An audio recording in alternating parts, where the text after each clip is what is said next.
Hello all, அஸ்ஸலாமு அலைக்கும். Welcome back to Aisha's உலகம். எல்லோரும் எப்படி இருக்கீங்க? உங்கள் டேவை எப்படி ஸ்டார்ட் பண்ணீங்க? ஹாப்பியாகவும் பாசிட்டிவ் எனர்ஜியோடையும் ஸ்டார்ட் பண்ணிங்களா? And welcome to the Ramadan day of 7. So day வந்து எப்படி போகுதுன்னே தெரியல இல்லையா? ஸோ 7th நோன்பு கிட்ட நம்ம வந்துட்டோம். அல்ஹம்துலில்லாஹ், இன்றைக்கி 7வது நோன்பு. இறைவன் இதே மாதிரியே நிறைய அருள் புரியணும். நமக்கு தினமும் வந்து நம்ம நிறைய நன்மைகள் செய்கிறதுக்கு அந்த அருள் புரியுவானாக, ஆமீன். ஸோ இன்னையோட நம்ம சுகர் மீல் வந்து நான் என்ன பண்ணுறேன், இஃப்தாருக்கு என்ன பண்ணுறேன்றதை பார்ப்போம் வாங்க.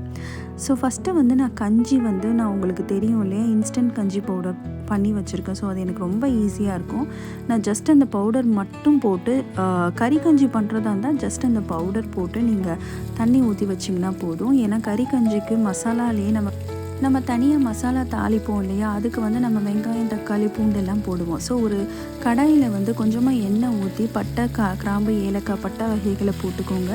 அதுக்கப்புறம் தேவையான அளவுக்கு நீங்கள் எவ்வளோ தூரம் நீங்கள் எடுக்கிறீங்களோ அதுக்கு தகுந்த மாதிரி வெங்காயம், தக்காளி போடுங்க. பச்சை மிளகா ஒரு 2 கிள்ளி போடுங்க. அப்புறம் ஜிஞ்சர் கார்லிக் பேஸ்ட்டு, அப்புறம் நான் கொஞ்சமாக வந்து மஞ்சத்தூள், அப்புறம் கறி சிக்கன் வந்து கொஞ்சம் எலும்பும் கறியுமா உள்ளதாக நான் கொஞ்சம் போட்டிருக்கேன். அண்ட் கரம் மசாலா, அவ்வளோதாங்க. இதுதான் நான் வந்து போடுவேன். ஒருத்தவங்க ஒரு ஸ்டைலில் பண்ணுவாங்க. நாங்கள் வந்து இந்த ஸ்டைலில் தான் பண்ணுவோம். ஸோ அதுலேருந்து கொஞ்சம் மசாலா எடுத்து போட்டால் போதும். அதில் வந்து நான் மற்றதை ஃபுல்லாக ஸ்டோர் பண்ணி வச்சுக்குவேன். நெக்ஸ்ட் டேக்கு வந்து வேணுன்ற மசாலாவை ஆட் பண்ணிக்குவேன். ஸோ பாருங்கள், நான் அதுலேருந்து கொஞ்சமாக மசாலா ஆட் பண்ணிவிட்டு லைட்டாக சால்ட் மட்டும் போட்டிங்கன்னா கறி கஞ்சி ரெடி ஆகிடும். நெக்ஸ்ட்டு வந்து எனக்கு சாலட்ங்க. ஒரு நாளுக்கு ஒரு பீன் எடுப்பேன். அண்ட் வந்து ஆலிவ்ஸ்லையுமே ஒரு நாள் க்ரீன் ஆலிவ்னா ஒரு நாள் பிளாக் ஆலிவ் அந்த மாதிரி எடுத்துக்குவேன். ஸோ இது எல்லாமே ரொம்ப நல்லது உடம்புக்கு. அண்ட் நெக்ஸ்ட்டு வந்து கொத்து பரோட்டா பண்ணுறேங்க. ஸோ கொத்து பரோட்டாவுக்கு வந்து பார்த்திங்கன்னா நம்ம பரோட்டாவில் தான் பண்ணணும், இல்லை சப்பாத்தியில் கூட பண்ணலாம். ஸோ நான் வந்து சப்பாத்தியில் தான் இன்றைக்கி பண்ணுறேன். நல்ல வந்து வெங்காயம், தக்காளி எல்லாம் மசாலா எல்லாம் பண்ணி, முட்டை, கொஞ்சமாக வந்து சிக்கன் வந்து நான் கொஞ்சம் ஏர் ஃப்ரை பண்ணி வச்சுருந்தேன்.